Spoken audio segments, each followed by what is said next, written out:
आज हम पढ़ेंगे बाइबल के और हिस्ट्री के एक बहुत बड़े राजा जिसका नाम था दाऊद राजा के बारे में आज हम पढ़ेंगे कि कैसे परमेश्वर ने उसको उठाया।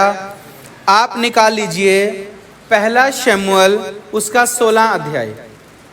हाँ, 16 के स्टार्टिंग से पढ़ो। यहोवा ने शमूएल से कहा, हाँ, मैंने शाऊल को इस्राएल पर राज्य करने के लिए तुझ जाना है। तू कब तक उसके विषय में विलाप करता रहेगा? अपने सिंह में तेल भर कर चल, मैं तुझको बैतलहम वासी यिशै के पास भेजता हूँ, क्योंकि मैंने उसके पुत्रों में से एक को राजा होने के लिए चुना है। शमूएल बोला, मैं कैसे जा सकता हूँ? यदि शाऊल सुन लेगा तो मुझे घात करेगा।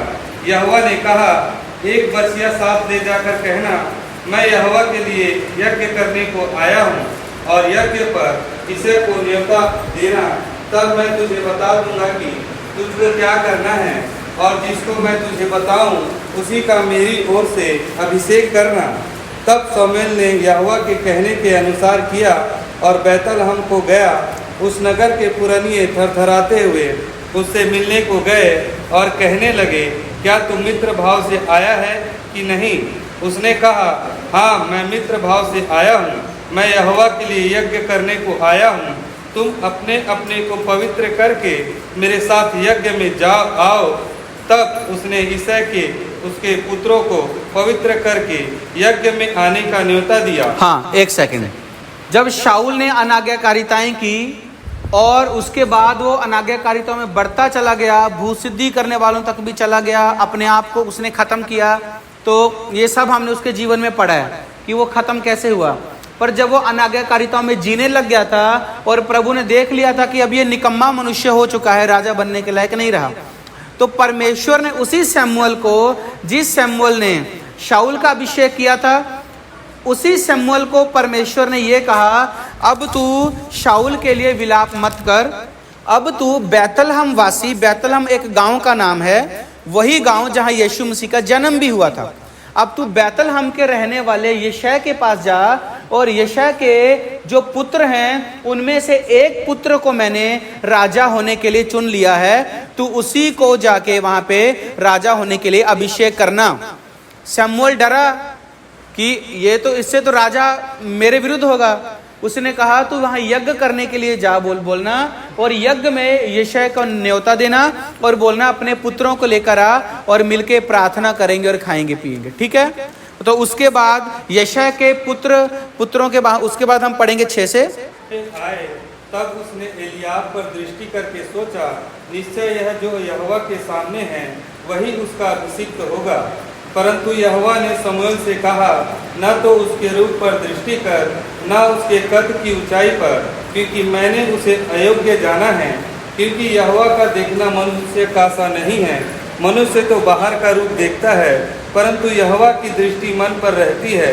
तब यिशै ने अबीनादाब को बुलाकर शमूएल के सामने भेजा, और उसने कहा, यहोवा ने इसको भी नहीं चुना। फिर यिशै ने शम्मा को सामने भेजा, और उसने कहा, यहोवा ने इसको भी नहीं चुना। इस प्रकार यिशै ने अपने 7 पुत्रों को शमूएल के सामने भेजा, और शमूएल यिशै से कहता गया, यहोवा ने इन्हें नहीं चुना। तब शमूएल ने यिशै से कहा, क्या सब लड़के आ गए? वह बोला, नहीं, छोटा तो रह गया, और वह भेड़ बकरियों को चरा रहा है। शमूएल ने यिशै से कहा, उसे बुलवा भेज, क्योंकि जब तक यह यहाँ ना आए तब तक हम खाने को ना बैठेंगे। हाँ, सुनो, एक बात आप ध्यान से सुनना।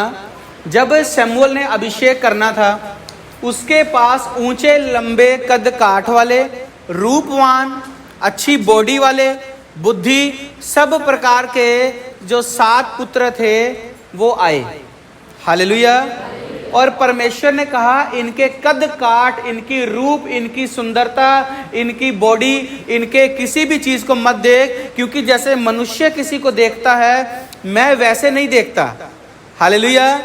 मैं वैसे नहीं देखता, मैं मनुष्य के मन को देखता हूं। किसको देखता हूं? मन को देखता हूं। और उसने फिर पूछा, क्या तेरे सारे बच्चे आ गए?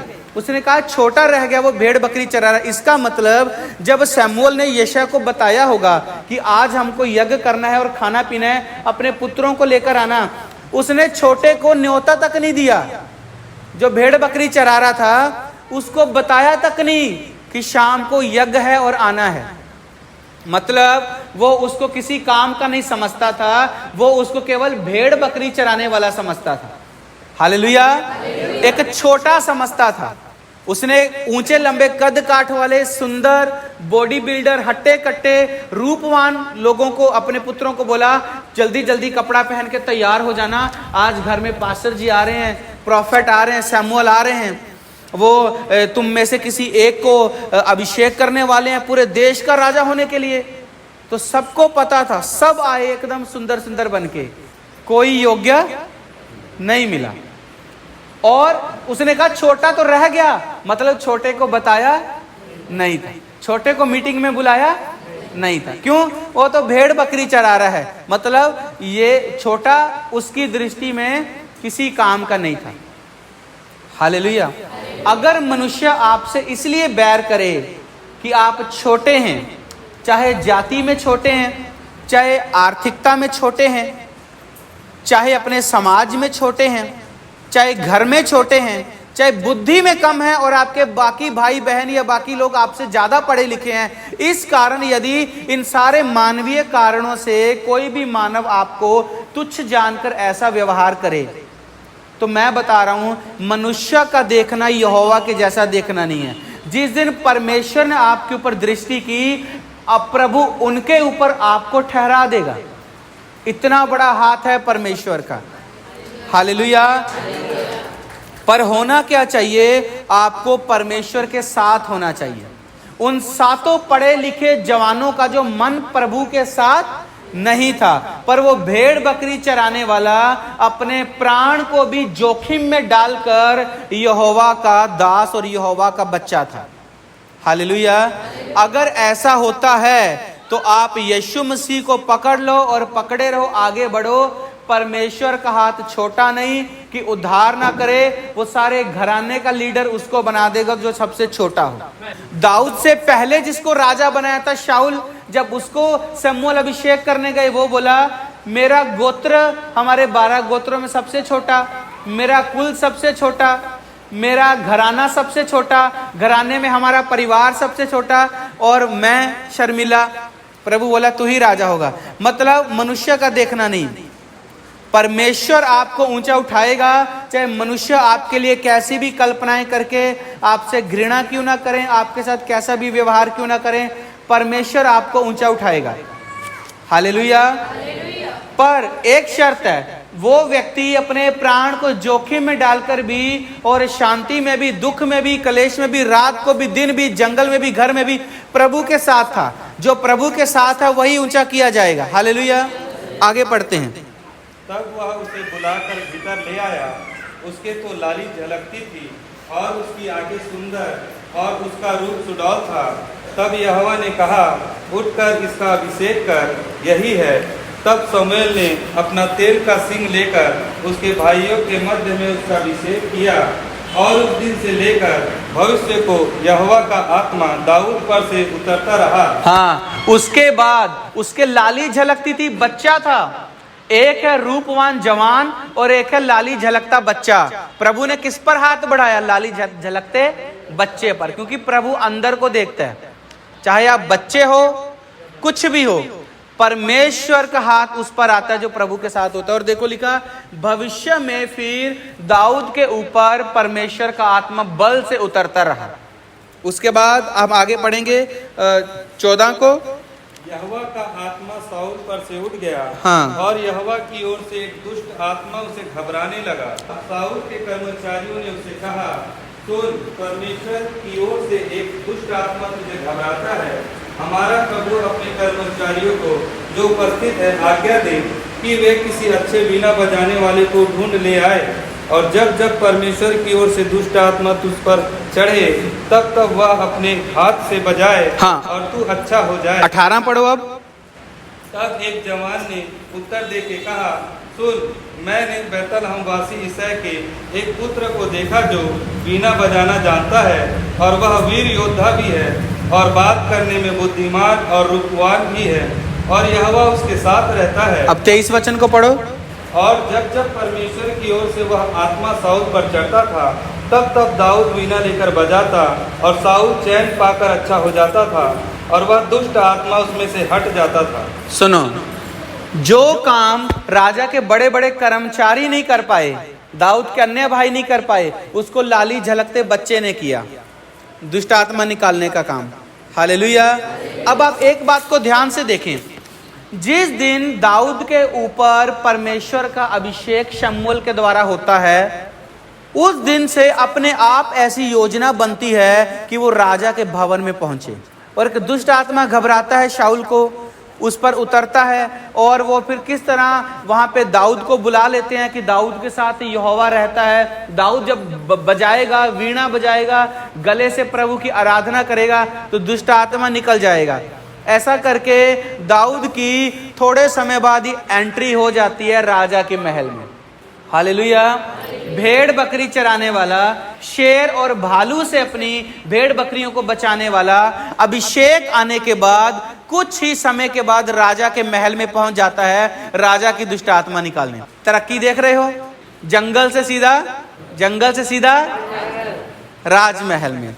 सच में परमेश्वर इतना महान है। और देखो तब यहाँ पे वो क्या करता था, दुष्ट आत्मा निकालता था। यहाँ से उसका अच्छा समय शुरू हो गया था दाऊद का।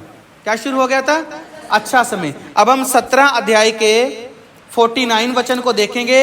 ये स्टोरी आप पिछले संडे भी सुने थे कि कैसे एक वीर योद्धा गोलियत आता है, सारे इजराइल को और शाऊल को डराता है और कोई नहीं लड़ पाता, परंतु दाऊद लड़ पाता है। 17 अध्याय का 49 वचन को देखेंगे। 49।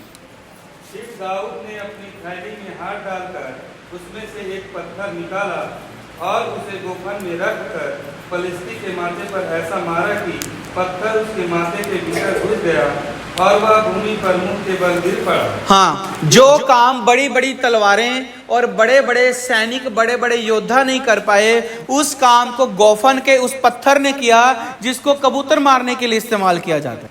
हालेलुया।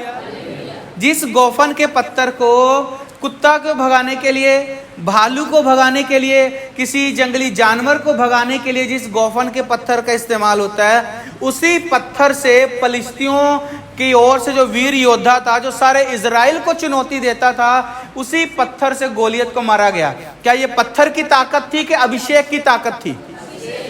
हालेलुया। किसकी ताकत थी? अभिषेक की। क्योंकि अभिषेक आने के बाद क्या हुआ? तरक्की होना चालू हो गया। पहले दुष्ट आत्मा निकाला, अब शत्रुओं को खत्म कर रहा है ना। उसके बाद हम देखते हैं 50 वचन को और 51 को भी। 50 को भी देखो, 17 के 50 को। यो दाऊद ने फलिस्ती पर गोफन और एक ही पत्थर के द्वारा प्रबल होकर उसे मार डाला, परंतु दाऊद के हाथ में तलवार न थी। तब दाऊद दौड़कर फलिस्ती के ऊपर खड़ा हो गया और उसकी तलवार पकड़कर मियाल से खींची और उसको घात किया और उसका सिर उसी तलवार से काट डाला। हाँ, सुनो, कितना फुर्ती आई, कितना बुद्धिमानी आई, कितना समझदारी आई कि शत्रु को हराना कैसे है और जिस शत्रु ने चुनौती दी उसी के सर को अलग कैसे करना है। पूरा बुद्धि, पूरा ताकत आया। क्या आने के बाद? अभिषेक आने के बाद। तो यहां से क्या हुआ? दाऊद का अच्छा नाम होना शुरू हो गया था और पूरे इजराइल में उसकी चर्चा हो गई थी। इस कहानी को और ज्यादा छेड़ना नहीं है। आपने पिछले संडे भी सुन चुके और ये भी सुना कि स्त्रियां भी गाती बजाती थी। शाऊल ने तो हजारों को, परंतु दाऊद ने तो पूरे देश में दाऊद का नाम फैल गया था। बल्ले बल्ले बोलते ना पंजाबी में। तो पूरे देश में दाऊद के नाम की बल्ले बल्ले हो गई थी। उसकी चर्चा हो गई थी कि यहोवा ने कैसे एक छोटे बच्चे के हाथ से अपनी पूरी प्रजा का उद्धार करवाया। फिर उसके बाद क्या होता है? हम 18 अध्याय का 22, 25, 26, 27 वचन पढ़ेंगे। आज्ञा दी, दाऊद से छिपकर ऐसी बातें करो कि सुन, राजा तुझसे प्रसन्न है और उसके सब कर्मचारी भी तुझसे प्रेम रखते हैं, इसलिए अब तू राजा का दामाद हो जा। तब दाऊद के कर्मचारियों ने दाऊद से ऐसी ही बातें कही परंतु दाऊद ने कहा, मैं तो निर्धन और तुच्छ मनुष्य हूँ, फिर क्या तुम्हारी दृष्टि में राजा का दामाद होना छोटी बात है? जब साउल के कर्मचारियों ने उसे बताया कि दाऊद ने ऐसी ऐसी बातें कही, तब साउल ने कहा, तुम दाऊद से यो कहो, राजा कन्या का मोल तो कुछ नहीं चाहता, केवल पलिश्तियों की 100 खलड़ियाँ चाहता है कि वह अपने शत्रुओं से बदला ले। साउल की योजना यह थी कि पलिश्तियों से दाऊद को मरवा डाले। अभी हुआ क्या, शाऊल उसका दुश्मन बनता जा रहा था, क्योंकि पूरे देश में क्या हो गई थी, चर्चा हो गई थी। उसने कहा कि मैं अपनी बेटी का तेरे से विवाह करने के लिए तैयार हूं और तू लड़ाई को लड़के आ और 100 खलड़ियां उनकी लेकर आ, ठीक है, तो ताकि दाऊद युद्ध में मारा जाए फलिस्तियों के हाथ से। पर परमेश्वर उसके साथ था, वो 100 खलड़ियां भी लाया और जीता भी और सबको हराया। फिर आगे पढ़ेंगे 26। जब उसके कर्मचारियों ने दाऊद को ये बातें बताई, तब वह राजा का दामाद होने को प्रसन्न हुआ। जब विवाह के कुछ दिन रह गए, तब दाऊद अपने जनों को संग लेकर चला और फलिस्तियों के 200 पुरुष को मारा। तब दाऊद उनकी खलड़ियों को दे आया और वे राजा को गिन कर दी गई, इसलिए कि वह राजा का दामाद हो जाए। अतः साउल ने अपनी बेटी मिकल का उससे विवाह कर दिया। बस यहां से वो राजा का दामाद बन गया, तरक्की और हो गई। हालेलुया। बैतलहम वासी का छोटा सा पुत्र, भेड़ बकरी चराने वाला, कुछ ही समय के बाद इतनी चर्चा में आ जाता है, इतना ब्लेस हो जाता है कि कुछ ही समयों के बाद वो राजा का क्या हो जाता है, दामाद हो जाता है। तो यहाँ से दाऊद का जो चढ़ाई पर जाने का समय, ऊंचाई पर जाने का समय, बहुत अच्छा समय उसका आ गया था ऊंचाई पर जाने का, और एक साधारण सा भेड़ बकरी चराने वाला पूरे देश का राजा बना। उसको हम देखेंगे 2 शमूएल 5 अध्याय, उसका 1, 2, 3 पढ़ेंगे। तब इस्राएल के सब पुत्र दाऊद के पास हेब्रोन में आकर कहने लगे, सुन, हम लोग और तू एक ही हाथ और मांस है। इस भूतकाल में जब साउल हमारा राजा था, तब भी इस्राएल का अगुआ तू ही था, और यहोवा ने तुझसे कहा, मेरी प्रजा इस्राएल का चरवाहा और इस्राएल का प्रधान तू ही होगा। अतः सब इस्राएली पुरनिये हेब्रोन में राजा के पास आए, और दाऊद राजा ने उनके साथ हेब्रोन में यहोवा के सामने वाचा बांधी, और उन्होंने इस्राएल का राजा होने के लिए दाऊद का अभिषेक किया। दाऊद 30 वर्ष का होकर राज्य करने लगा। हाँ, लोगों में इतनी चर्चा फैल गई कि लोगों को किसी से सलाह लेने की जरूरत नहीं थी, क्या ये राजा बनने के काबिल है कि नहीं। लोग अपने आप गए दाऊद के पास और जाके बोला, तू हमारा राजा हो जा। जब आप परमेश्वर के साथ अंदर से वफादारी से चलते हो ना, तब आपको किसी पास्टर की प्रमोशन की जरूरत नहीं है कि पास्टर मुझे 4 लोगों में अच्छा बोले। तब आपको अपने आप को दिखाने की जरूरत नहीं है। हाँ? जब आप सच में अंदर से चल रहे होंगे ना, आपका ऊंचाई पे जाने का समय कहीं से भी आएगा, पर वो आएगा। हालेलुया। यहाँ पर शाऊल ने तो नहीं बोला कि मेरे बाद ये राजा है, कि लोगों को पता चल गया कि यही व्यक्ति आने वाले समय में हम लोगों का राजा होने के काबिल है, हम लोगों का राजा होने के क्या है, लायक है, काबिल है। तो लोग अपने आप गए उसके पास और बोले, जब आप जाओगे, प्रभु के साथ रहोगे, परमेश्वर का अभिषेक आएगा, अपने आप लोग आगे बढ़ोगे, कोई मनुष्य रोक नहीं पाएगा। एक जगह से रोकेंगे तो दूसरी जगह से लोगों को प्रभु भेजेगा। अगर एक जगह से मदद बंद होगी, प्रभु दूसरी जगह से भेजेगा। अगर एक जगह तरक्की नहीं होगी, प्रभु नया रास्ता खोलेगा, क्योंकि रास्ते खोलने का काम अभिषेक का है, मनुष्यों का नहीं है। 100 मनुष्य आपके साथ क्यों ना आ जाएं आपके फेवर में, अगर अभिषेक आपके पास नहीं होगा तो क्या होगा, आप कहीं के नहीं रहोगे। परंतु यदि अभिषेक आपके पास होगा और आपको कोई कुछ समझता भी अगर ना हो, वो अभिषेक आपके अंदर से बोलेगा और एक दिन आपको ऊंचा उठाएगा। होता क्या है, ऊंचा उठने पर सब ध्यान देते हैं, पर जो अभिषेक चाहिए वहां तक पहुंचने के लिए उस पर कोई ध्यान नहीं देता है। हालेलुया। मेरे घर की समस्या हल हो जाए, हमारा कर्जा निकल जाए, हमारे बच्चे सुधर जाएं, नशे की आत्मा हमारे घर से चले जाए, नशे की बीमारियां हमारे घर से चले जाए, ऐसा सब चाहते हैं, लेकिन उसको भगाने का जो अभिषेक है उसको पाने की मेहनत कोई नहीं करना चाहता है। चापलूसी से कई लोग आगे आना चाहते हैं, नेतागिरी में यही होता है। ईमानदार नेता कौन है आज तक पता ही नहीं चला। खैर, मैं किसी को बुरा भला नहीं कहता, हालेलुया। तो आप एक बात को समझें कि मनुष्य उस अभिषेक को प्राप्त करने की मेहनत के ऊपर नहीं चल रहा है, परंतु वो छुटकारे को ढूंढ रहा है। कई लोग ऐसे होते हैं, बस प्रार्थना हो जाए, मेरे घर की समस्या ठीक हो जाए बस, परंतु जो अभिषेक चाहिए वो कौन उसका मूल्य अदा करेगा। हालेलुया। कितना समय बिताया आपने परमेश्वर के साथ। आप ऊंचे जवान बुद्धिमान हो सकते हैं, एकदम हैंडसम हो सकते हैं, एकदम आप योग्य हो सकते हैं, पर फिर भी आपको उस जगह पर पहुंचते नहीं हैं। कारण क्या है उसका? क्योंकि वहां तक जाने का अभिषेक आपके पास नहीं है। क्या जो बाकी रूपवान थे भाई उसके, वो अभिषेक करवाने के लायक नहीं थे कि राजा बन जाते? जवान थे, उसके लाली झलकती थी, परंतु परमेश्वर को ये भाया कि इनकी बुद्धि, इनका ज्ञान मनुष्य की दृष्टि में अच्छा हो सकता है, मेरी दृष्टि में तुच्छ है। क्योंकि राज्य करने के लिए और राजा बनने के लिए अभिषेक चाहिए। गोरा रंग नहीं चाहिए, ज्यादा बॉडी नहीं चाहिए, हैंडसम ज्यादा होना नहीं मांगता है प्रभु, वो मांगता है अभिषेक का होना। मैंने ऐसे पास्टरों को देखा है जिनके साथ मैं रहा हूं, जो पढ़ाई में मात्र 5वीं क्लास के साथ 5वीं तक ही पढ़े हैं, ज्यादा उनको बुद्धि, ज्यादा नॉलेज, ज्यादा पटर पटर करना नहीं आता था, परंतु जब स्टेज पर खड़े होते थे हजारों की भीड़ में, अगर 500 लोगों का कैंसर है और बोलते थे तो कैंसर इतने होते थे, मीटिंग खत्म हो जाती थी पर कैंसर की गवाही वाले बंद नहीं होते थे। जिन पास्टरों के साथ में जिनको मैंने देखा है काम करते हुए, हालेलुया, अगर उन्होंने बोलना कि कैंसर गायब ना हो परंतु पस बन के बहे और लोग देखें, तो बिल्कुल वैसे होता था। डॉक्टर जिस काम को नहीं कर पाते थे उसकी प्रार्थना से वो काम होता था। और बहुत ज्यादा बाइबल के विद्वान जो अपने आप को समझते थे पर अभिषेक कुछ नहीं, उन लोगों से भी जो काम नहीं होता था, मैंने अभिषेक वाले अनपढ़ पास्टरों से भी होते देखा है।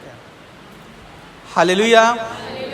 किन्नरों को प्रॉपर लिंग में बदलते हुए ऐसी गवाहियां सुनी है उनकी, जो पढ़े लिखे कम थे पर अभिषेक में बहुत ऊंचे थे। पता क्यों?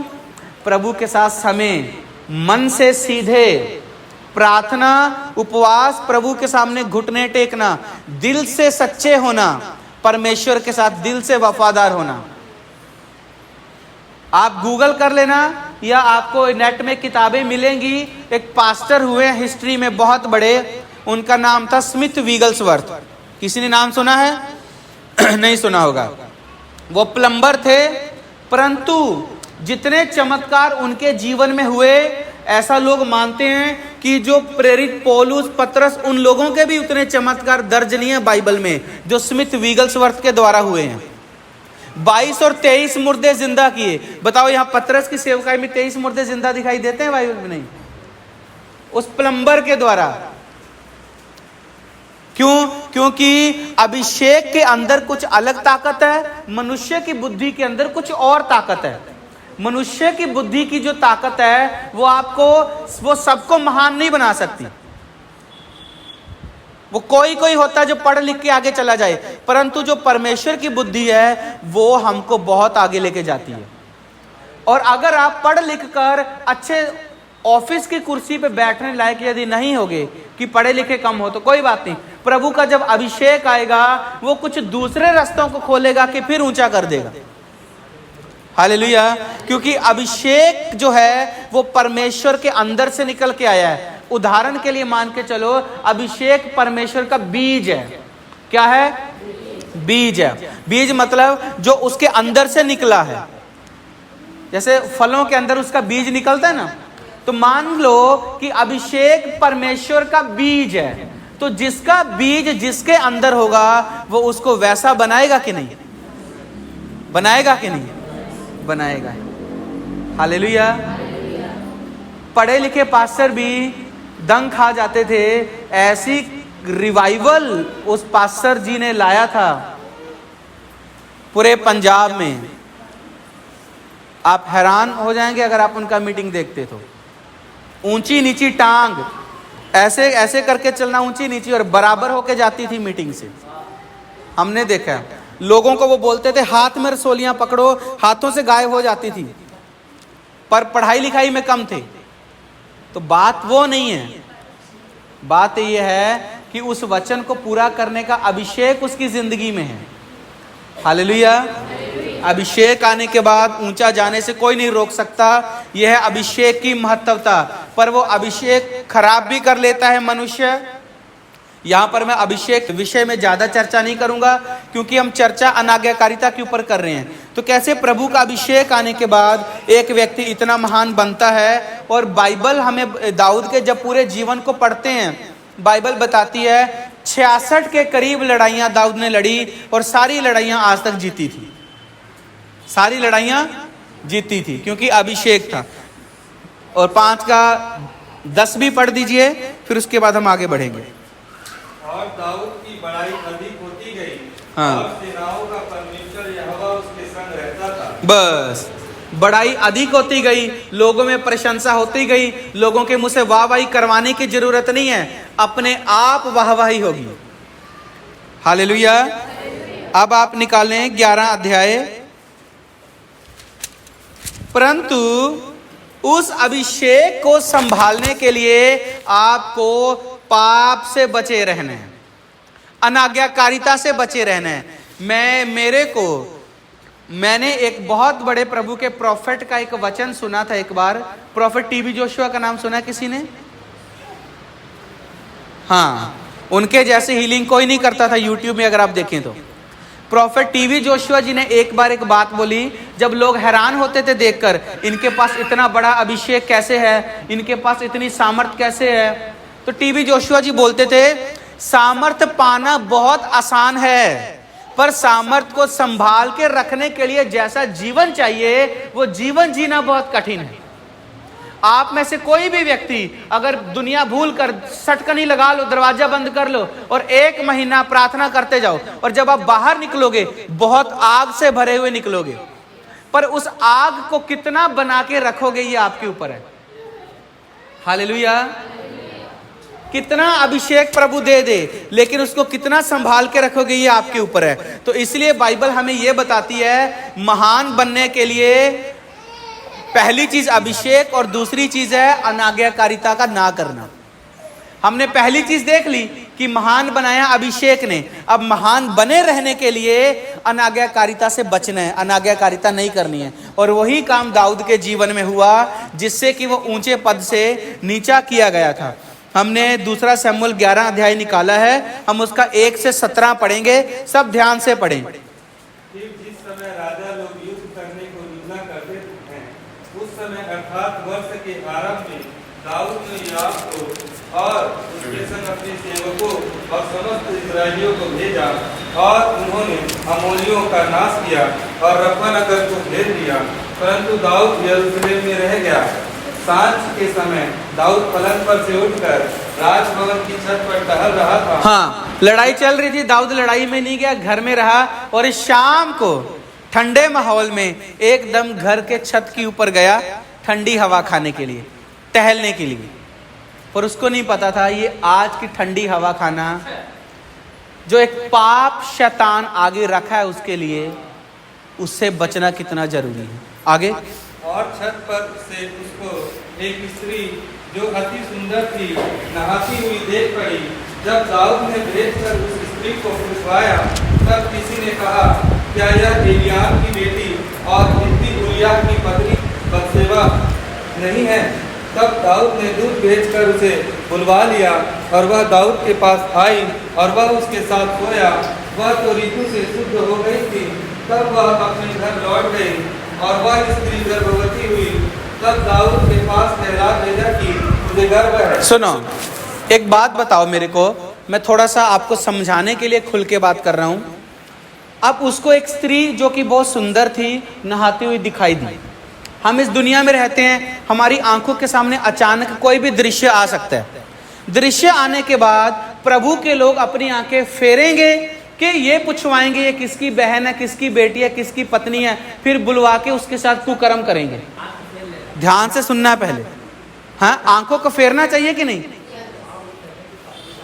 उसकी खुद की भी पत्नियां हैं, सब है। तो देखो, वो पाप को मना करने की जगह वो उसको देखता रहा। जब कुछ ऐसा दृश्य आए, पाप सामने आए, आपको अपने ध्यान को हटाना है और तुरंत आपको उस जगह से दौड़ना है। बाइबल कहती है जहां व्यभिचार दिखे वहां भागो, ना कि इंटरेस्ट दिखाओ। क्यों? क्योंकि इस पाप में गिरना ज्यादा सरल है बाकी पापों के मुकाबले। तो दाऊद ने अपनी आंखें नहीं फेरी कि मुझसे बुराई ना हो, मुझसे पाप ना हो, ऐसा नहीं किया, परंतु उसको सुंदर जान पड़ी और देखकर पुछवाया कि ये कौन है। किसी ने बताया कि फलाने की बेटी है और फलाने की पत्नी है। फिर उसको बुला के, जब पता है कि वो किसी पराये पुरुष की पत्नी है, फिर उसको बुला के उसके साथ कुकर्म किया। चाहिए क्या था कि तुरंत आंखें फेर लेना और घर के नीचे चले जाना कि मेरे लिए एक बेटी समान है, मैं इस देश का राजा हूं, हैं? परंतु ये काम नहीं किया। हालेलुया, ये काम नहीं किया। फिर वह स्त्री गर्भवती हुई और उसके बाद दाऊद का जब पाप हुआ, वो स्त्री गर्भवती हुई। फिर 6 से पढ़ेंगे। तब दाऊद ने योआब के पास कहला भेजा, इतनी उरिय्याह को मेरे पास भेज। तब योआब ने उरिय्याह को दाऊद के पास भेज दिया। जब उरिय्याह उसके पास आया, तब दाऊद ने उससे योआब और सेना का कुशल क्षेम और युद्ध का हाल पूछा। तब दाऊद ने उरिय्याह से कहा, अपने घर जाकर अपने पाँव धो। और उरिय्याह राजभवन से निकला और उसके पीछे राजा के पास से कुछ इनाम भेजा गया। परंतु उरिय्याह अपने स्वामी के सब सेवकों के संग राजभवन के द्वार पर लेट गया और अपने घर न गया। जब देखो, फिर पाप को छुपाने के लिए क्या किया? लड़ाई चल रही थी, उस स्त्री के पति को लड़ाई से बुलवाया और बोला तू बहुत लड़ाई किया है, अब तू अपने घर जा। ताकि जब ये अपने घर जाए, अपनी पत्नी के पास जाए, बच्चों के पास जाए, तब जो पाप कल रात को मैंने या पिछले कल दिन को मैंने किया है वो मेरे सर पे ना आए। अपने पाप को छुपाने के लिए झूठ बुलवा रहा है, झूठ बोल रहा है। आगे जब दाऊद को यह समाचार मिला, हाँ, उरिय्याह अपने घर नहीं गया। तब दाऊद ने उरिय्याह से कहा, क्या तू यात्रा करके नहीं आया? तो अपने घर क्यों नहीं गया? उरिय्याह ने दाऊद से कहा, जब संदूक और इस्राएल और यहूदा झोपड़ियों में रहते हैं और मेरा स्वामी योआब और मेरे स्वामी के सेवक खुले मैदान पर डेरे डाले हुए हैं, तो क्या मैं घर जाकर खाऊं पीऊं और अपनी पत्नी के साथ सोऊं? तेरे जीवन की शपथ और तेरे प्राण की शपथ कि मैं ऐसा काम नहीं करने का। सुनो, वो भोला भाला सैनिक कितना वफादार है अपने राजा, अपने परमेश्वर और अपनी सारी सेना और प्रभु के प्रति। हालेलुया। वो कह रहा है कि इजराइल अभी लड़ाइयों में है, झोंपड़ियों में रह रहा है, लड़ाइयाँ लगी हुई हैं, है ना, कोई अपने घर नहीं गया। तो ऐसे समय में मैं क्यों घर जाके खाना पीना खाऊं और अपने परिवार में रहूं? हालेलुया। उसकी ईमानदारी देखो परमेश्वर के प्रति और राजा के प्रति कैसी थी कि हमारे राजा को पता है देश में लड़ाई लगी है, पर अभी सोने का और खाने पीने का समय, आराम करने का समय नहीं है। उसने घर जाना ना चाहा। सोचो उसकी ईमानदारी, सोचो कितनी थी। और दाऊद ने उसकी ईमानदारी के लिए क्या किया? हाँ, आगे पढ़ेंगे। दाऊद ने उरिय्याह से कहा, आज ही यहीं रहे और कल मैं तुझे विदा करूंगा। इसलिए उरिय्याह उस दिन और दूसरे दिन भी यरूशलेम में रहा। तब दाऊद ने उसे न्योता दिया और उसने उसके सामने खाया पिया और उसी ने उसे मतवाला किया। और सांझ को वह अपने स्वामी के सेवकों के संग अपनी चारपाई पर सोने को निकला, परंतु अपने घर न गया। सवेरे दाऊद ने योआब के नाम पर एक चिट्ठी लिखकर उरिय्याह के हाथ भेज दी। उस चिट्ठी में यह लिखा था, सबसे घोर युद्ध के सामने उरिय्याह को रखना, तब उसे छोड़कर लौट आओ कि वह घायल होकर मर जाए। अतः योआब ने नगर को अच्छी रीति से देखभाल कर जिस स्थान में वह जानता था कि वीर है, उसी में उरिय्याह को ठहरा दिया। तब नगर के पुरुषों ने निकलकर योआब से युद्ध किया और लोगों में से अर्थात दाऊद के सेवकों में से कितने खेत आए और उनमें हित्ती उरिय्याह भी मर गया। तो देखो उसको मरवा भी डाला लड़ाई में। पहले उसको मतवाला किया, वो मतवाला होने के बाद भी घर जाना नहीं चाह रहा था, इतना ज्यादा वफादारी से रह रहा था वो। पर फिर क्या किया दाऊद ने? बोला अब ये घर जाने को तैयार नहीं है, अब मेरा पाप सामने आएगा। तो अब जिस जगह पर लड़ाई सबसे ज्यादा हो रही है जिस जगह शत्रु ताकतवर हैं, जिस जगह बड़े बड़े योद्धा सामने से लड़ रहे हैं, उस जगह में इसको रखो और जब इसको चोट लगेगी छोड़ के आ जाना, ये मर जाएगा। कितने पाप कर दिए? एक पाप को छिपाने के लिए 3-4 कर दिए। हालेलुया। मनुष्य अपनी एक गलती को छुपाने के लिए 3-4-5 और गलतियां करता है, तो ये परिणाम और भयंकर होता चला जाता है और भारी होता चला जाता है। तो यूं उसने एक व्यक्ति की स्त्री को भ्रष्ट किया, गलत किया और उस व्यक्ति को मरवा भी डाला, जो कि प्रभु की दृष्टि में बहुत प्रभु को खराब लगा, बहुत दुख लगा और परमेश्वर ने इस बात के लिए न्याय भी उसका किया। हम उसके बाद 26 और 27 वचन पढ़ते हैं। जब उरिया की स्त्री ने सुना कि मेरा पति मर गया, तब वह अपने पति के लिए रोने पीटने लगी, और जब उसके विलाप के दिन बीत गए, तब दाऊद ने उसे बुलवाकर अपने घर में रख दिया, और वह उसकी पत्नी हो गई और उसके पुत्र उत्पन्न हुआ। परंतु उस काम से जो दाऊद ने किया था, यहोवा क्रोधित हुआ। हाँ, देखो उसके बाद क्या किया? किसी को पता ना चले करके उसको अपने घर में बुलाया और अपनी पत्नी करके रख लिया।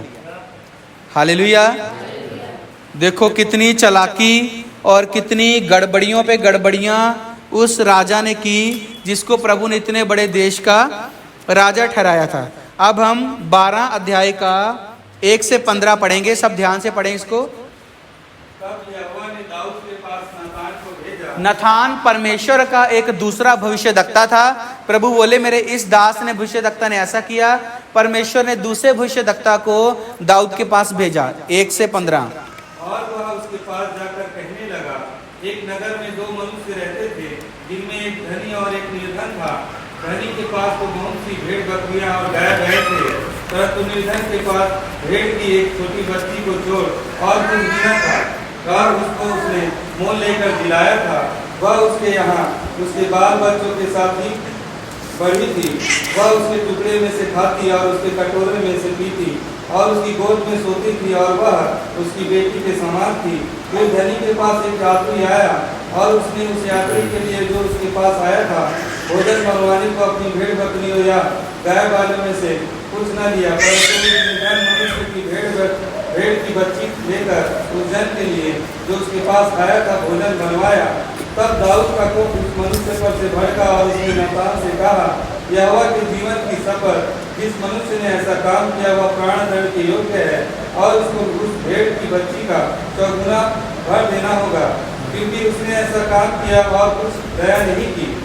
तब नातान ने दाऊद से कहा, तू ही वह मनुष्य है। इस्राएल का परमेश्वर यहोवा यूँ कहता है, मैंने तेरा अभिषेक करके तुझे इस्राएल का राजा ठहराया, और मैंने तुझे शाऊल के हाथ से बचाया। फिर मैंने तेरे स्वामी का भवन तुझे दिया, और तेरे स्वामी की पत्नियां तेरे भोग के लिए दी, और मैंने इस्राएल और यहूदा का घराना तुझे दिया था। और यदि यह थोड़ा था तो मैं तुझे और भी बहुत कुछ देने वाला था। तूने यहोवा की आज्ञा तुझे जानकर क्यों वह काम किया जो उसकी दृष्टि में बुरा है। हित्ती उरिया को तूने तलवार से घात किया और उसकी पत्नी को अपनी कर दिया है, और उरिया को अम्मोनियों की तलवार से मरवा डाला है। सुनो, देखो एक भविष्यद्वक्ता गए, उन्होंने एक भेड़ का उदाहरण दिया। अमीर के पास 100 भेड़ें और गरीब के पास 1 भेड़। गरीब ने उस भेड़ को अपने बच्चों की तरह पाला पोसा, बेटी की तरह रखा, और अमीर के पास बहुत है। अमीर के घर मेहमान आए, उसने अपनी भेड़ बकरी काटने की बजाय उस गरीब की 1 भेड़ बकरी को ही काट के पका के खिला दिया। दाऊद बोला वो सजा देने के योग्य है, क्योंकि उसने कुछ भी दया नहीं की। वो एक कहानी मतलब इस तरह बता रहा था, वो बात दाऊद की कहना चाहता था, परंतु उसने ये भेड़ का उदाहरण दिया, है ना। और परमेश्वर ने क्या कहा, दाऊद मैंने तेरे को इतना कुछ दिया, सारा देश दिया, सारा राजा दिया, जो तेरे से पहले राजा था उसकी पत्नियां भी तेरी हो गई, तो तुझे क्या कमी थी जो तूने ऐसा किया?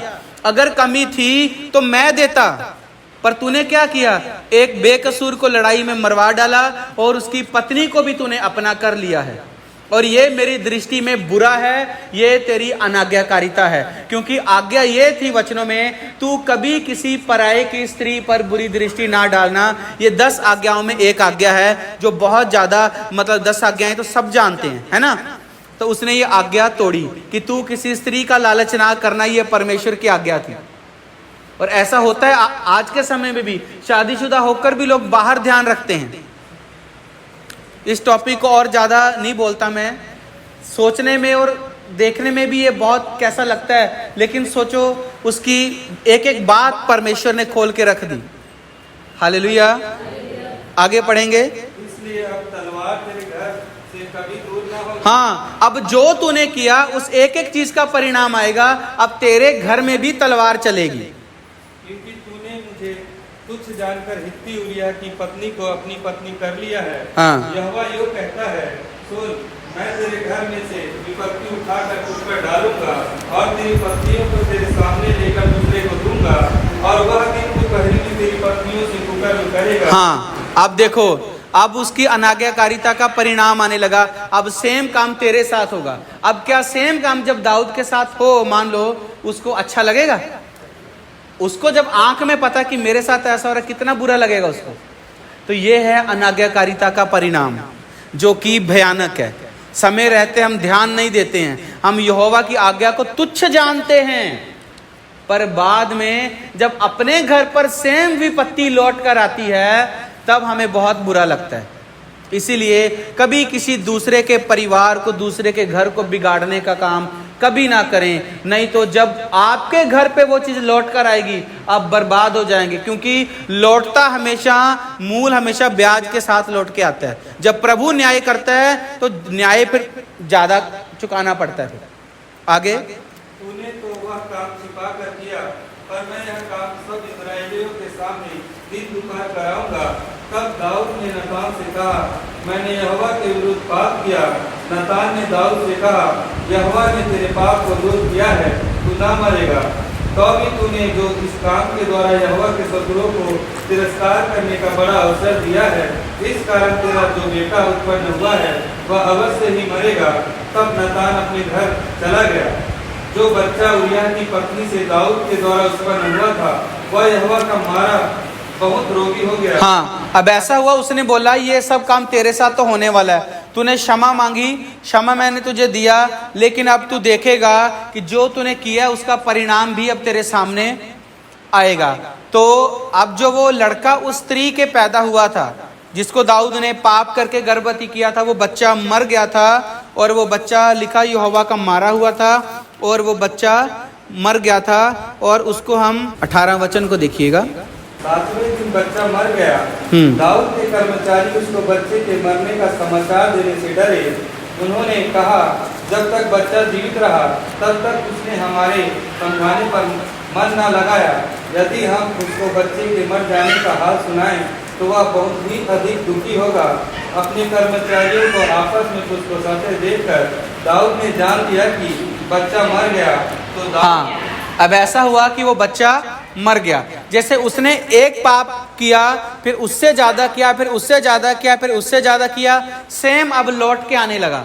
वो बच्चा जो पैदा हुआ वो मर गया, ठीक है, जो तुरंत उसका फल था पाप का, मर गया। अब जो तलवार उसके घर में चलने वाली थी, उसके घर में जो काम होने वाले थे, 13 अध्याय को पढ़ें। तमार नामक एक सुंदरी जो दाऊद के पुत्र अबशालोम की बहन थी, उस पर दाऊद का पुत्र अम्नोन मोहित हुआ।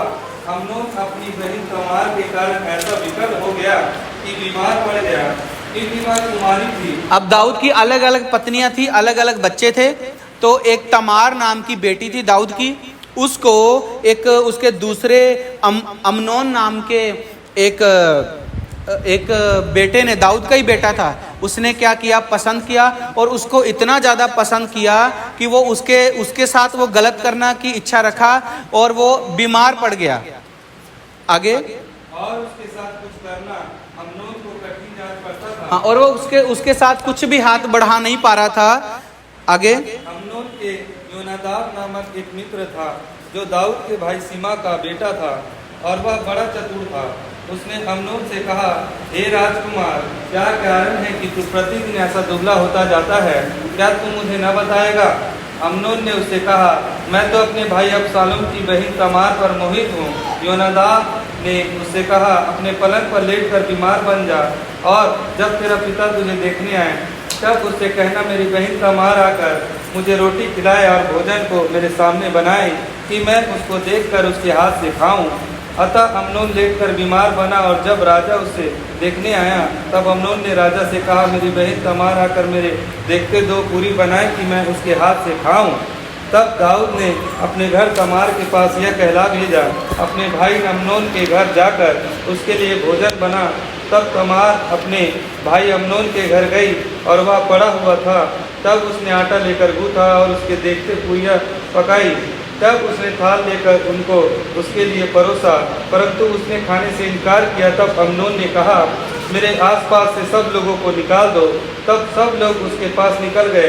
तब अम्नोन ने तमार से कहा, भोजन को कोठरी में ले आ कि मैं तेरे हाथ से खाऊं। तो तमार अपनी बनाई हुई पूरियों को उठाकर अपने भाई अम्नोन के पास कोठरी में ले गई। जब वह उसको उसके खाने के लिए निकट ले गई तब उसने उसे पकड़कर कहा, हे मेरी बहन, आ मुझसे मिल। उसने कहा, हे मेरे भाई, ऐसा नहीं, मुझे भ्रष्ट न कर, क्योंकि इज़राइल में ऐसा काम होना नहीं चाहिए। ऐसी मूर्खता का काम ना कर। फिर मैं अपनी नाम धराई के लिए हुए कहाँ जाऊंगी और तू इज़राइलियों में एक मुड़ गिना जाएगा। तू राजा से बातचीत कर, वह मुझको तुझे ब्याह देने के लिए मना ना करेगा। परंतु उसने उसकी ना सुनी और उसे बलवान होने के कारण उसके साथ कुकर्म करके उसे भ्रष्ट किया। देखो, सेम चाल उसके घर में लौट कर आई। उसके अपने ही बेटे ने अपने ही एक भाई की बहन, अपनी ही एक बहन को घर में सेम पाप, सेम परिणाम दाऊद के घर में भी उसको देखने में मिला। हालेलुया। आगे। तब अम्नोन उससे अत्यंत बैर रखने लगा, यहाँ तक कि यह बैर उसके पहले मुंह से बढ़कर हुआ। तब अम्नोन ने उससे कहा, उठकर चली जा। उसने कहा, ऐसा नहीं, क्योंकि यह बड़ा उपद्रव अर्थात मुझे निकाल देना उससे पहले से बढ़कर है जो तूने मुझसे किया है। परंतु उसने उसकी न सुनी। तब उसने अपने टहले हुए जवान को बुलाकर कहा, इस स्त्री को मेरे पास से बाहर निकाल दे और उसके पीछे किवाड़ से चिटकनी लगा दे। वह तो रंग बिरंगी कुर्ती पहने थी, क्योंकि जो राजकुमार या कुमारी रहती थी वे ऐसे ही वस्त्र पहनती थी। अतः अम्नोन के टहलुए ने उसे बाहर निकालकर उसके पीछे किवाड़ में चिटकनी लगा दी। तब तमार ने अपने सिर पर राख डाली और अपनी रंग बिरंगी कुर्ती को फाड़ डाला और सिर पर हाथ रखे चिल्लाती हुई चली गई। हाँ, अब सेम काम देखो उसके जब घर में हुआ, उसकी बेटी तमार के साथ, वो भी रोती हुई अपने कपड़े फाड़े, सर में राख मली और रोती और चिल्लाती हुई क्या हो गया, उस जगह से चली गई कि मेरे भाई ने मेरे साथ ऐसा किया। कितना दुख भरा स्थिति होगा। पहले वो उसके लिए बीमार पड़ा और बाद में तुरंत उससे घृणा करके उसको घर से निकाल दिया। हालेलुया। उसके भाई अबशालोम ने उससे पूछा, क्या तेरा भाई अम्नोन तेरे साथ रहा है? परंतु अब हे मेरी बहन, चुप रह, वह तो तेरा भाई है, अब इस बात की चिंता ना कर। तब तमार अपने भाई अबशालोम के घर में मन मारे बैठे रही। जब ये सब बातें दाऊद राजा के कान में पड़ी तब वह बहुत झुंझला उठा। परंतु अबशालोम ने अम्नोन से भला बुरा कुछ न कहा, क्योंकि अम्नोन ने उसकी बहन तमार को भ्रष्ट किया था। इस कारण अबशालोम उससे घृणा करता था। हाँ, अब वो एक भाई उसके कजन भाई ने उसकी सगी बहन के साथ जब किया, उसने मुंह पर उसको कुछ नहीं बोला, पर दिल में क्या रखा? बैर रखा। और ये बैर भी एक दिन एक की जान लेने वाला था, भयंकर बन के सामने आने वाला था। हालेलुया। वचन लंबा ना हो इसलिए पहले हम बाइबल का पढ़ लेंगे, फिर मैं शॉर्ट में एक्सप्लेन कर दूंगा। हालेलुया। उसके बाद आप पढ़िएगा, आप 23 पढ़िए, 23 से 29 तक। 2 वर्ष के बाद अबशालोम ने एफ्रेम के निकट बालहसोर में अपनी भेड़ों का ऊन कतरवाया और अबशालोम ने सब राजकुमारों को न्योता दिया। वह राजा के पास जाकर कहने लगा, विनती यह है कि तेरे दास की भेड़ों का ऊन कतरा जाता है, इसलिए राजा अपने कर्मचारियों समेत अपने दास के संग चले। राजा ने अबशालोम से कहा, हे मेरे बेटे, ऐसा नहीं, हम सब न चलेंगे, ऐसा ना हो कि तुझे अधिक कष्ट हो। तब अबशालोम ने विनती करके उस पर दबाव डाला, परंतु उसने जाने से इनकार किया, तो भी उसे आशीर्वाद दिया। तब अबशालोम ने कहा, यदि तू नहीं तो मेरे भाई अम्नोन को हमारे संग जाने दे। राजा ने उससे पूछा, वह तेरे संग क्यों चले? परंतु अबशालोम ने उसे ऐसा दबाया कि उसने अम्नोन और सब राजकुमारों को उसके साथ जाने दिया। तब अबशालोम ने अपने सेवकों को आज्ञा दी, सावधान रहो, और जब अम्नोन रात को पीकर नशे में आ जाए और मैं तुमसे कहूँ अम्नोन को मारो, तब निडर होकर उसको मार डालना। क्या इस आज्ञा का देने वाला मैं नहीं हूँ? विवाह बांधकर पुरुषार्थ करना। अतः अबशालोम के सेवकों ने अम्नोन के साथ अबशालोम की आज्ञा के अनुसार किया। तब सब राजकुमार खड़े हुए और अपने अपने खच्चर पर चढ़कर भाग गए। हाँ, उस अम्नोन को अबशालोम ने और उसके सेवकों ने क्या किया? मार दिया। अब वो अम्नोन भी राजा दाऊद का बेटा है, अबशालोम भी राजा दाऊद का बेटा है। परमेश्वर ने कहा यही तलवार जब मैं तेरे घर में चलवाऊंगा तेरे को तब पता चलेगा। हालेलुया।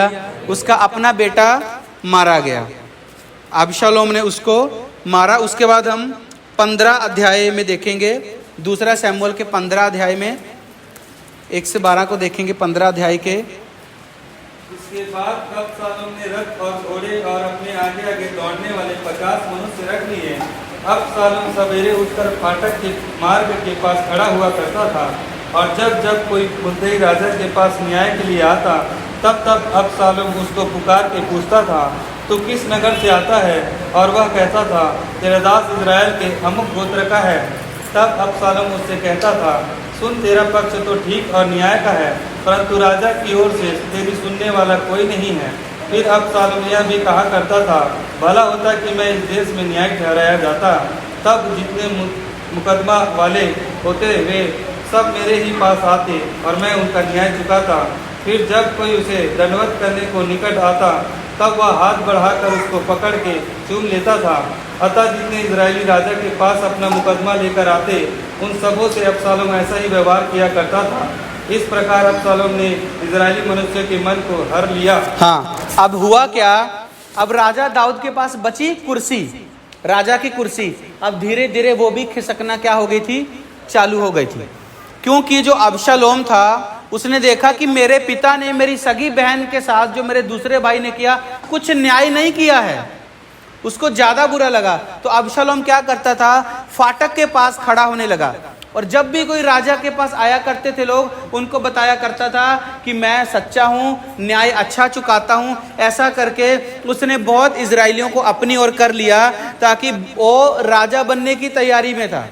हालेलुया। क्या तैयारी में था? जब वो राजा बनेगा तो दाऊद की कुर्सी कहाँ जाएगी? खिसक जाएगी। हालेलुया। अनाज्ञाकारिता ऐसा परिणाम लाती है। देखो अपने आप कैसे कैसे बैरी खड़े हुए और अपने आप कुर्सी खिसकने लगी। आगे पढ़िए।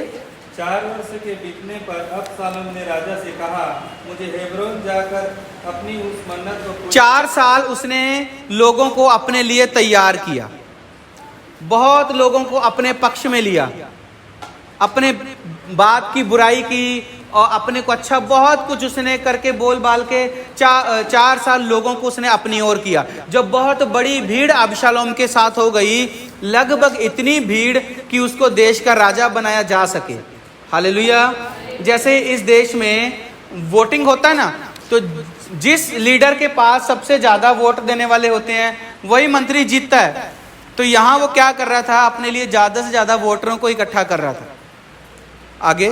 मुझे हेब्रोन जाकर अपनी उस मन्नत को पूरी करने दे जो मैंने यहोवा की मानी है। तेरा दास जब आराम के गसूर में रहता था तब यह कहकर यहोवा की मन्नत मानी कि यदि यहोवा मुझे सचमुच यरूशलेम को लौटा ले जाए तो मैं यहोवा की उपासना करूंगा। राजा ने उससे कहा, कुशल सेन से जा, और वह उठकर हेब्रोन को गया। तब अबशालोम ने इजराइल के समस्त गोत्रों में यह कहने के लिए भेजे, जब नरसिंगे का शब्द तुमको सुनाई पड़े तब कहना, अबशालोम हेब्रोन में राजा हुआ। अबशालोम के संग 200 निमंत्रित यरूशलेम से गए, वे सीधे मन से उसका भेद बिना बजाने गए। फिर जब अबशालोम का यज्ञ हुआ तब उसने गिलोवासी अहीतोपेल को, जो दाऊद का मंत्री था, बुलवा भेजा कि वह अपने नगर गिलो से आए। इस प्रकार राजद्रोह की गोष्ठी ने बल पकड़ा, क्योंकि अबशालोम ने पक्ष के लोग बराबर बढ़ते गए। हाँ, धीरे धीरे कैसे कितने लोग उसके पक्ष में आते चले गए।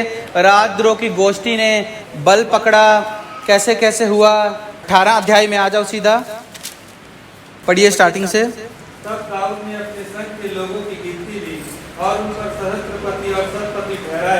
फिर दाऊद ने लोगों की 1/3 योआब के और 1/3 सरूयाह के पुत्र योआब के भाई अभिषेक के और 1/3 गती के अधिकार में करके युद्ध में भेज दिया। फिर राजा ने लोगों से कहा, मैं भी अवश्य तुम्हारे साथ चलूंगा। लोगों ने कहा, तू जाने न पाएगा, क्योंकि चाहे हम भाग जाएं तो भी वे हमारी चिंता न करेंगे, वरन चाहे हम में से आधे मारे भी जाएं तो भी वे हमारी चिंता न करेंगे, परंतु तू हमारे सरीखे 10,000 मनुष्य पुरुषों के बराबर है, इसलिए अच्छा यह है कि तू नगर में से हमारी सहायता करने को तैयार है। अब हो क्या रहा था, जैसे ही अबशालोम ने बहुत सारे लोगों को अपने साथ लेकर गया और बोला, जब नरसिंगा फूंका जाएगा तब तुम लोग मेरे को राजा बना देना। और जैसे ही अबशालोम राजा बना और राजा दाऊद को पता चला कि अबशालोम राजा बन गया है, बहुत लोग उसके पक्ष में हो गए हैं, दाऊद के मन में डर बैठा कि अब तो तलवार हम पर और हमारे सारे मंत्रियों पर चलेगी। मैं शॉर्ट में समझा रहा हूँ। तब दाऊद और उसके कई मेन मंत्री उस जगह से भाग गए और अलग अलग जगह में रह के कुछ समय बिताया। हालेलुया। उधर पीछे से अबशालोम देश का राजा बन चुका था और राजा दाऊद खुद ही अपने राजमहल से भटक कर अलग अलग जगह में रह रहा था, राजा की कुर्सी पे बैठा था। लेकिन क्या हुआ, अब जिन जंगलों से निकल कर आया है उन्हीं जंगलों में उसको फिर जाना पड़ा। हालेलुया। उसकी कुर्सी को भी किसी दूसरे ने ले लिया। बहुत लोगों के जीवन में जब श्राप आए या दूसरा कोई आपसे आगे निकले तो हमेशा ऐसा ही बोलना नहीं चाहिए कि मेरे साथ गलत हुआ।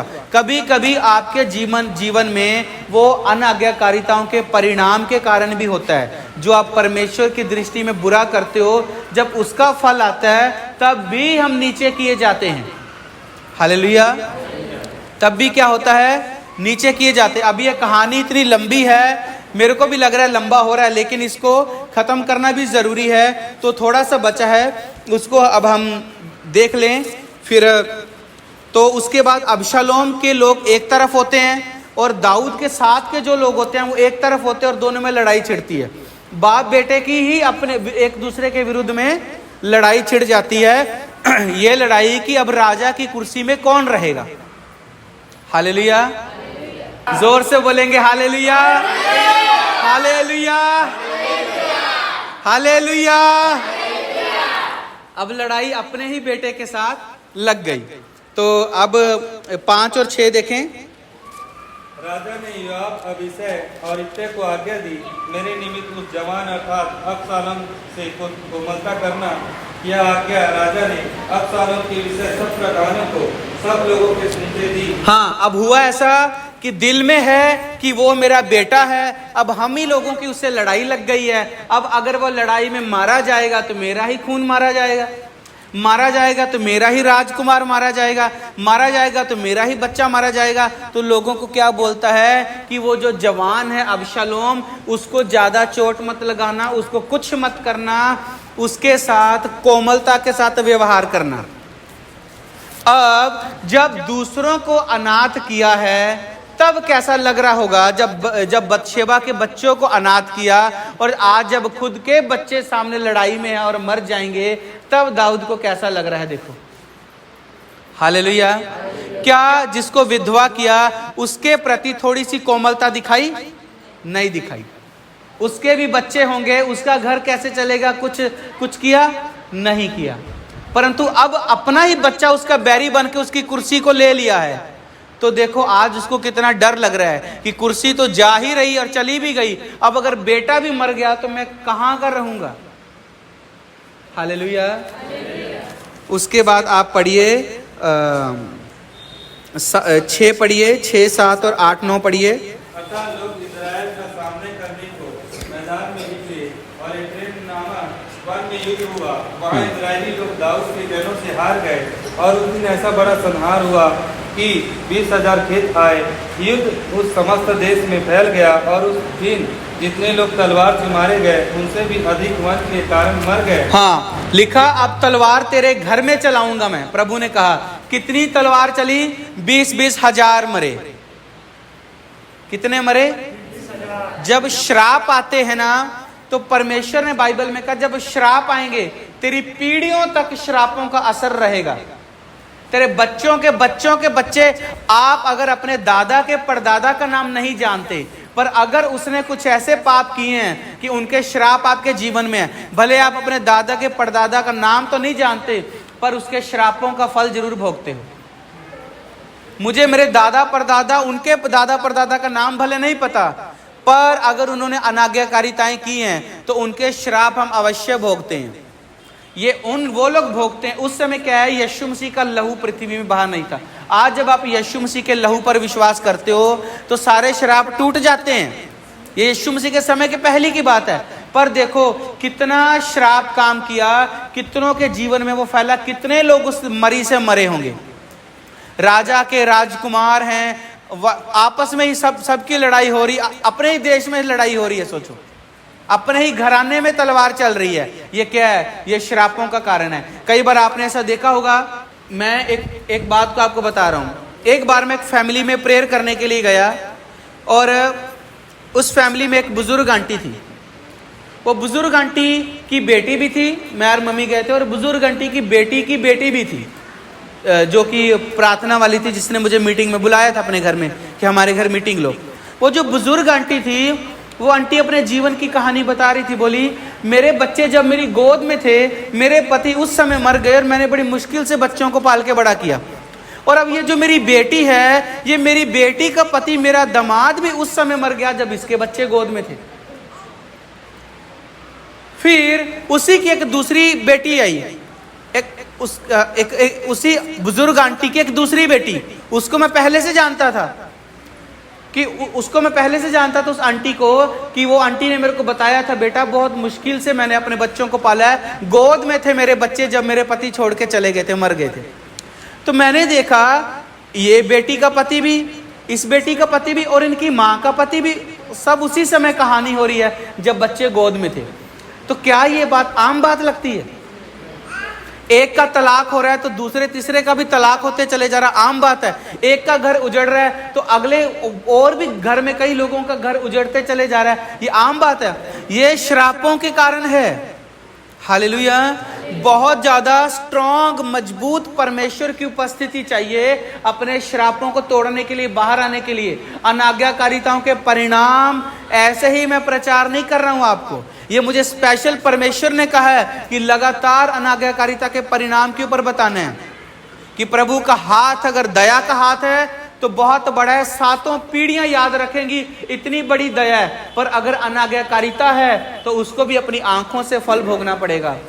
क्योंकि बाइबल में लिखा है कि जब स्वर्गदूतों ने मनुष्यों को आज्ञाएं सुनाई तो उन आज्ञाओं को सुनकर अगर जिन लोगों ने नहीं माना वो मारे गए। तो यहाँ तो खुद जीवते परमेश्वर का पुत्र यहाँ सामने आके प्रचार कर रहा है, उसकी बातों की अनाज्ञाकारिता करके और ज्यादा बुरा परिणाम क्यों ना भोगना पड़ेगा। हालेलुया। यीशु का सिर्फ यही चेहरा मत देखें कि दया करने वाला है, कोमलता और माफ करने वाला है। वो सहता है बिल्कुल और आपको बार बार मौका देता है, पर जब कुछ परिणाम आते हैं जीवन में वो इतना असर लेके आते हैं कि कभी कभी लौट के आना भी मुश्किल हो जाता है। हालेलुया। यह परिणाम है। अब दाऊद बताओ, राजा कैसे जाके बैठे कुर्सी के ऊपर, अपनी जान की परवाह है कि नहीं, कि मेरा ही बेटा मुझे घात करेगा और कुर्सी ले लेगा। सोचो, जंगलों में जान बचा रहा है, अलग अलग जगह में जाके जान बचा रहा है अपनी, और जब अपने ही बेटे के साथ लड़ाई लड़ गई, बाप वर्सेस सन हो गया, पिता विपक्ष पुत्र हो गया। हालेलुया। तब क्या बोल रहा है वो, इसके साथ कोमलता करना, अपने सैनिकों को बोल रहा है कहीं ये मर ना जाए। वो जाए तो कहां जाए, इधर कुर्सी में जाएगा तो बेटा मारेगा, लड़ाई करेगा तो बेटा मर जाए, इस बात का डर है। आगे कुआं पीछे खाई। अब वो क्या करेगा बताओ, कुर्सी प्यारी है कि बेटा प्यारा है। अब आप ये सुनो, दोनों तरफ उसको नुकसान है। समझ रहे हो कि नहीं? इसको कहते हैं जब तेरे घराने में तलवार चलेगी, दिन दोपहरी को जब मैं तेरे घर में ये काम करवाऊंगा, परमेश्वर ने कहा, तब तेरे को पता चलेगा कि तूने उस बेगुनाह को मरवा के उसकी पत्नी को अपना के कितना बड़ा पाप किया है। हालेलुया। 9वां पढ़िए, 9वां 10वां पढ़िए। संयोग से अबशालोम और दाऊद के जनों की भेंट हो गई। अबशालोम एक खच्चर पर चढ़ा हुआ जा रहा था कि खच्चर एक बड़े बांज वृक्ष की घनी डालियों के नीचे गिर से गया और उसका सिर उस बांज वृक्ष में अटक गया और वह अधर में लटका रह गया और उसका खच्चर निकल गया। इसको देखकर किसी मनुष्य ने योआब को बताया, मैंने अबशालोम को बांज वृक्ष में टंगा हुआ देखा। हाँ, अब हुआ क्या, किसी ने हाथ तो नहीं बढ़ाया उसको मारने के लिए, लेकिन कहीं ना कहीं से श्राप ने काम तो करना है। तो अबशालोम एक खच्चर पे बैठ के बड़ी स्पीड से जा रहा था, रास्ते में उसका मुंडी पेड़ की एक जगह में फंस गया, खच्चर नीचे से आगे निकल गया और मुंडी जो पेड़ में फंसा रह गया, उसके कारण अबशालोम की जान चली गई। हालेलुया। कितने पुत्र मरे? 2, एक अम्नोन और दूसरा अबशालोम। हालेलुया। पेड़ में फंस गया उसका गर्दन, खच्चर तेज दौड़ रहा था, वो और दौड़ के निकल गया और उसका वहीं प्राण लटका रह गया और वो वहीं पेड़ पर टंगा मर गया। और उसका फिर उन लोगों ने देखा, सैनिकों को जाके समाचार दिया, मेन सेनापतियों को। 19 वचन पढ़ना है। तब सादोक के पुत्र अहीमास ने कहा, मुझे दौड़कर राजा को यह समाचार देने की, यहोवा ने न्याय करके तुझे तेरे शत्रुओं के हाथ से बचाया है। हाँ, अब एक आदमी बोला कि मैं इस कहानी को राजा को बताने जाऊंगा कि तेरे शत्रु के हाथ से तेरे को बचा लिया। कौन शत्रु? अपना ही बेटा, मतलब वो मर गया है। उसके बाद 32-33 देखो तो एक आदमी संदेश लेके दाऊद के पास जाने लगता है। 32-33 देखेंगे। राजा ने कुशी से पूछा, क्या वह जवान अर्थात अबशालोम सकुशल है? कुशी ने कहा, मेरे प्रभु राजा के शत्रु और जितने तेरी हानि के लिए उठे हैं, उनकी दशा उस जवान की सी हो। तब राजा बहुत घबराया और फाटक के ऊपर की अटारी पर रोता हुआ चढ़ने लगा और चलते चलते यूँ कहता गया, हाय मेरे बेटे अबशालोम, मेरे बेटे, हाय मेरे बेटे अबशालोम, भला होता कि मैं आप तेरे पत्ते मरता। हाय अबशालोम, मेरे बेटे। हाँ, बस। Hallelujah, hallelujah. तलवार चली कि नहीं चली? चली। उसी के घराने में कुकर्म भी हुआ कि नहीं हुआ? हुआ। राजा ने कहा, हाय मेरे बेटे, हाय मेरे बेटे, तेरे बदले मैं मर जाता। अब हम इसकी एक कहानी के उसके बाद क्या हुआ, थोड़े समय के बाद राजा दाऊद फिर जाके राजा की कुर्सी में बैठ गया था। ठीक है, तो अब हम एक बात को, कहानी के पूरे सारांश को समझते हैं। परमेश्वर ने कहा, दाऊद, मैंने तेरा अभिषेक किया, तुझे भेड़ बकरियों का चरवाहा से उठा के पूरे देश का मैंने क्या बनाया? राजा बनाया। और जो पहला राजा था, जब वो मरा तो उसकी पत्नियों को भी तेरी पत्नी होने के लिए दे दिया। उसके बाद तेरे को राज्य भी दिया, सब कुछ दिया। अब ऐसा क्या बचा था कि तूने ऐसा बड़ा पाप किया और मेरी दृष्टि में गलती की? तो अब तेरे घराने में ये सब चलेगा। तो आप देख रहे हैं अनाज्ञाकारिता का परिणाम कैसा हुआ। राजा, अभिषिक्त राजा, और बाद में उसके घर में क्या क्या हुआ आपने देखा। हालेलुया। अनाज्ञाकारिताओं से क्या करना है? बचना है। आसानी से हम जिन आज्ञाओं को तोड़ते हैं, कभी कभी वो बहुत भारी पड़ने वाली हैं। हालेलुया। कभी कभी क्या होने वाला है? वचन के बाद बोलेंगे, हैं हम सब सुनेंगे आपकी बात को। कभी कभी अनाज्ञाकारिता क्या पड़ती है? बहुत भारी पड़ती है। तलवार चली, मरी फैली, 2 बेटे तो मरे, अन्य कितने लोग मरे हैं? हजारों हजार। कुकर्म कितनों के साथ हुए होंगे? नाम लिखने की जगह ही नहीं है बाइबल में, कितनों के साथ कुकर्म हुए होंगे। एक का नाम आया तमार का, अन्य कितनों के साथ हुआ होगा। तो परमेश्वर जब गुस्से में आके जब न्याय करता है ना, तब उसका न्याय इतना भारी होता है कि छूटना मुश्किल हो जाता है। तो भला है आज ही अपने आप को परमेश्वर के हाथ में दें। अब मैं आपको एक बात बता रहा हूं, अभिषेक पाके राजा बनना जितना आसान था, उस अभिषेक को संभालना उतना ही कठिन था। क्योंकि अभिषेक ये नहीं सिखाता कि तेरे सामने अगर कोई स्त्री नहा रही तो तू उसको देख, फिर बुला और फिर कुकर्म कर। अभिषेक सिखाता है तू दौड़ जा। वचन में लिखा तू दौड़ जा। हालेलुया। अभिषेक का वचन कहता है तू किसी पराई स्त्री का लालच ना करना, ना किसी की जमीन जायदाद का लालच करना। इन बातों को मानकर ही आप अपने अभिषेक को सुरक्षित बचा के रख सकते हो। अभिषेक पाना जितना आसान है, 10 गुना ज्यादा मुश्किल है उसको संभाल के रखना, क्योंकि वो निकल भी जाता है। अब अभिषेक के कारण कुर्सी आई, तो कुर्सी खिसकी के नहीं खिसकी? हाँ, जिन राजकुमारों को तैयार कर रहा था भविष्य में राजा बनने के लिए, राजकुमार मरे कि नहीं मरे? जो राजकुमारी इतना सुंदर वस्त्र पहनती थी, इसके लिए बहुत अच्छे रिश्ता ढूंढूंगा, जवानी में भ्रष्ट हुई कि नहीं हुई? किसके कारण? दाऊद के पाप के कारण। हालेलुया। तो अनाज्ञाकारिताएं जो हैं वो हमारे अभिषेक को चुरा लेती हैं, अभिषेक को ठंडा कर देती हैं, अभिषेक की ताकत रहती नहीं है फिर आपके पास जब जब जब अनाज्ञाकारिता होती है तो। हालेलुया। आज अगर आप दुआ में घुसो, प्रार्थना में घुसो, संसार से हटो, प्रार्थना में जाओ, तो देखो प्रभु आपको कैसे भरपूरी से अपने अभिषेक से भरेगा। पर जब आप प्रार्थना कमरे से भरने के बाद और चर्च में अभिषेक पाने के बाद जब संसार में जाओगे, उसको बनाए रखने के लिए कैसा जीवन जिएंगे, वो इस बात को निर्धारित करेगा कि आप अगले कदम कहां जाएंगे। अगर तो आप नहीं अच्छा चलेंगे तो वहीं के वहीं रहेंगे, उल्टा दुर्गति हो जाएगी।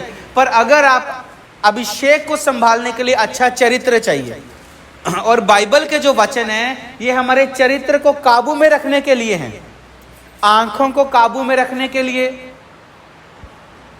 मन को काबू में रखने के लिए, जुबान को काबू में रखने के लिए, हाथों को काबू में रखने के लिए, लालच को, बुराई, हर प्रकार की चीजों को काबू में रखने के लिए है। काबू में रहोगे तो अभिषेक सोने के समान अंदर बना रहेगा, क्योंकि बाइबल बताती है सोने चांदी भी उसको खरीद नहीं सकता, वो इतना बहुमूल्य अभिषेक है। हालेलुया। वो जब जीवन में आता है तो बहुतायत के साथ क्या होता है? बहाली आती है। और आपने जब पहले वचन पढ़े होंगे, क्या पढ़ा होगा? सारे देश में दाऊद की प्रसिद्धि हो गई, परमेश्वर दाऊद के साथ था, सारे देश में उसकी चर्चा हो गई, बल्ले बल्ले हो गई। फिर बाद में पूरे देश में बदनामी हुई कि नहीं हुई? अभिषेक आया, अच्छा रंग लेकर आया, अच्छी बहार लेकर आया, अच्छी खुशी को लेकर आया। अनाज्ञाकारिता आई तो वैसा ही अपमान को भी लेकर आई। हालेलुया। छोटा सा था, भेड़ बकरी चराता था, अपने भाइयों से छोटा था, गिनती में गिना नहीं जाता था, प्रभु वहां से उठा के राजा बनाए। और बाद में फिर वहीं जंगलों को देखना पड़ा, फिर भागना पड़ रहा है, फिर क्या क्या करना पड़ रहा है। हालेलुया।